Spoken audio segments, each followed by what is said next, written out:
Halo, perkenalkan nama saya Benedict Jordi, NIM 18104166673. Saya dari kelas pagi A3 semester 5. Dan di video kali ini saya akan menjawab tugas dari mata kuliah Perilaku Konsumen dengan dosen pengampu Bapak Adi Mursalin, Sarjana Ekonomi, Magister Manajemen.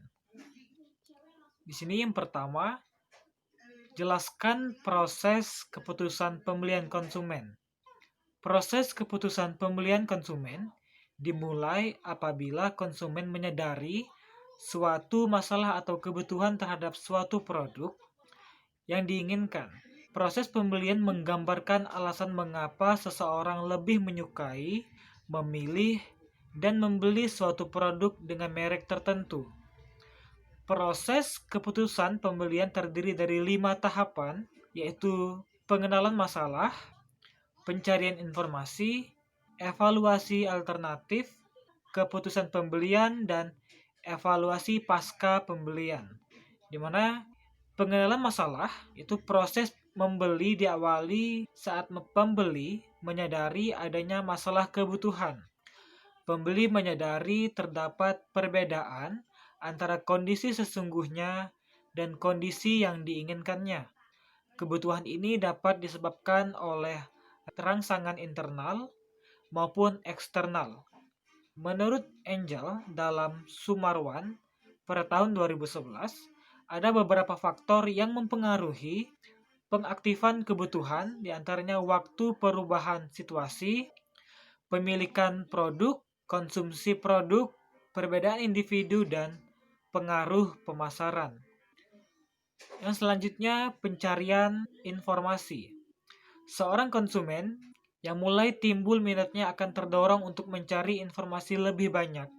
Konsumen akan mencari informasi yang tersimpan dalam ingatannya atau pencarian internal dan mencari informasi dari luar atau pencarian eksternal. Karakteristik konsumen dan suatu situasi juga mempengaruhi pencarian informasi. Konsumen yang memiliki pengetahuan dan pengalaman yang banyak mengenai produk mungkin tidak termotivasi untuk mencari informasi. Konsumen yang memiliki kepribadian sebagai senang mencari informasi akan meluangkan waktu untuk mencari informasi yang lebih banyak. Faktor situasi seperti keadaan psikologis, keterbatasan waktu, dan jumlah toko akan mempengaruhi pencarian informasi konsumen terhadap produk. Yang selanjutnya, evaluasi alternatif.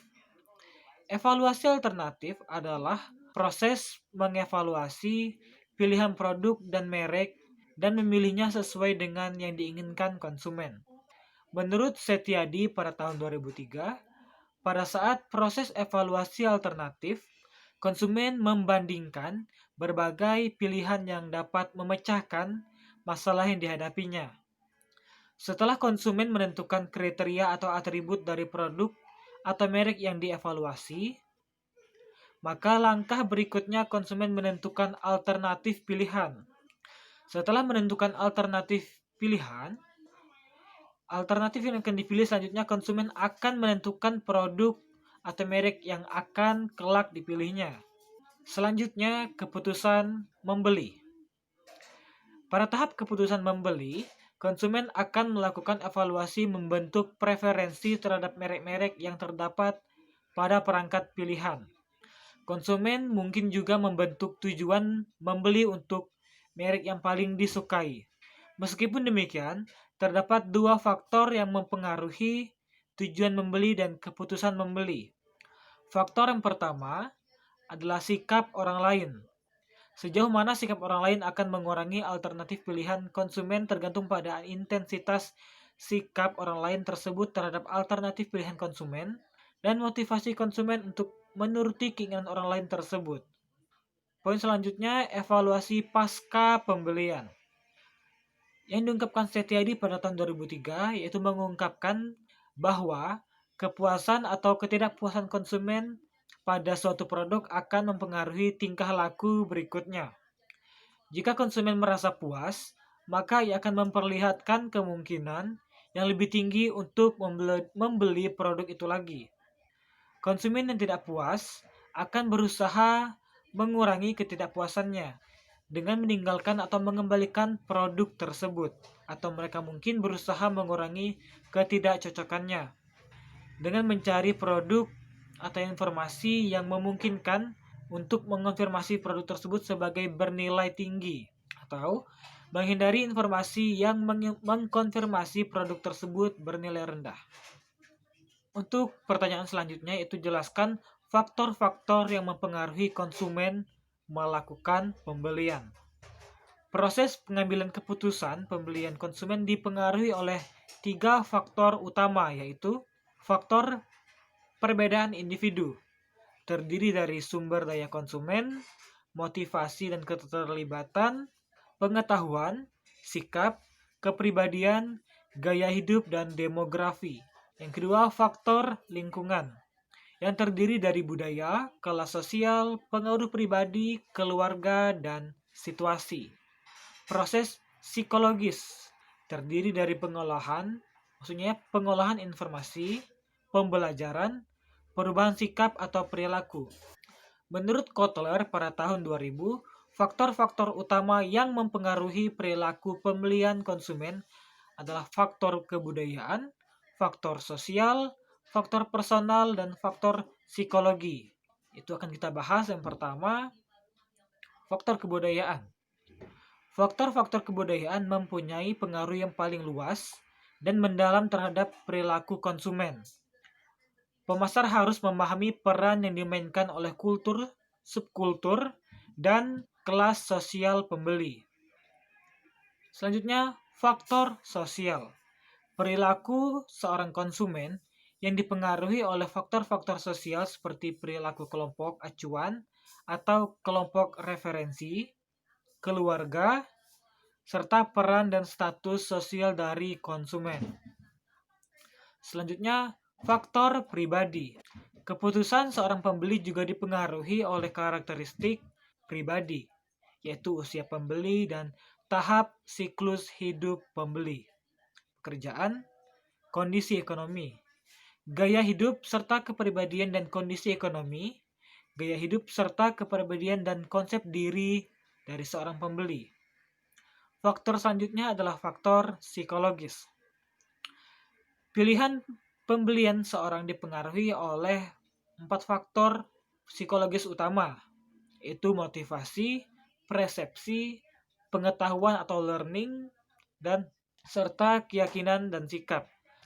Selain 4 faktor tersebut, perilaku konsumen juga dapat dipengaruhi oleh stimuli pemasaran berupa bauran pemasaran yang meliputi produk.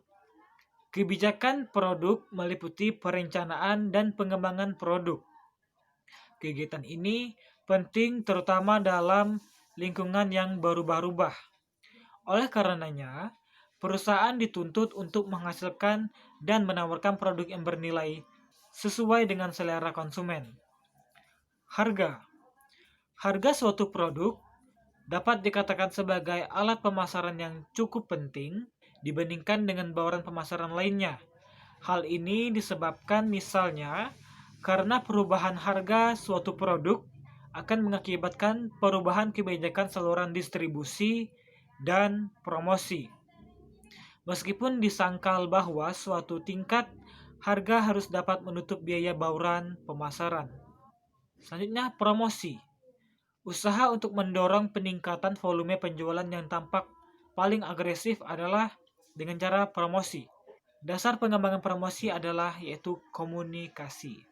Selanjutnya, saluran distribusi. Pendistribusian produk ke pasar merupakan sebagian dari proses pengembangan pemasaran. Untuk mencapai pasar sasaran bagi perusahaan dan tujuan khususnya yang menyangkut perencanaan pemasaran strategis. Jauh sebelum proses produk selesai, manajemen harus menentukan metode apa yang akan didayagunakan untuk mengantar produk ke pasar. Selanjutnya, yaitu mengenai pertanyaan, jelaskan contoh produk yang pernah Anda beli. Contoh produk yang pernah saya beli itu berupa handphone. Saya membeli handphone tersebut karena saya lagi dalam keadaan yang benar-benar membutuhkan demi kelancaran untuk akses internet, komunikasi dengan orang tua yang ada di kampung atau berada di luar kota, dan bahkan untuk memperlancar hal-hal kecil lainnya. Tentunya, sebelum saya pribadi membeli handphone, saya akan mencari tahu terlebih dahulu mengenai merek atau brand handphone apa sih yang lebih bagus, apa yang sedang tren, dan apa yang sedang digemari oleh anak muda sekarang. Yaitu saya akan mencari tahu terlebih dahulu mengenai mereknya, merek apa yang bagus, spesifikasi dari HP tersebut, mau itu mengenai kamera, RAM-nya, dan ketahanan dari handphone tersebut. Setelah saya mengetahui semuanya itu, saya juga harus melihat price atau harga dari handphone tersebut. Tentunya, saya harus membeli sesuai dengan budget yang telah saya sediakan dari awal. Dan tidak mungkin saya membeli handphone dengan harga yang sangat mahal dan tidak sesuai dengan budget yang telah saya siapkan. Setelah melihat semuanya itu, dengan merek yang pas, dalam artian merek yang sudah terkenal dengan bagus, dan memiliki spesifikasi yang sangat saya butuhkan, dan harga yang sesuai, saya akhirnya bisa memutuskan untuk membeli handphone tersebut. Dalam artian saya mengambil keputusan untuk pembelian terhadap suatu produk tersebut. Sekian jawaban dari saya mengenai soal-soal dari mata kuliah perilaku konsumen. Mohon maaf apabila ada kekurangan dan salah-salah dalam berkata. Sekian dan terima kasih.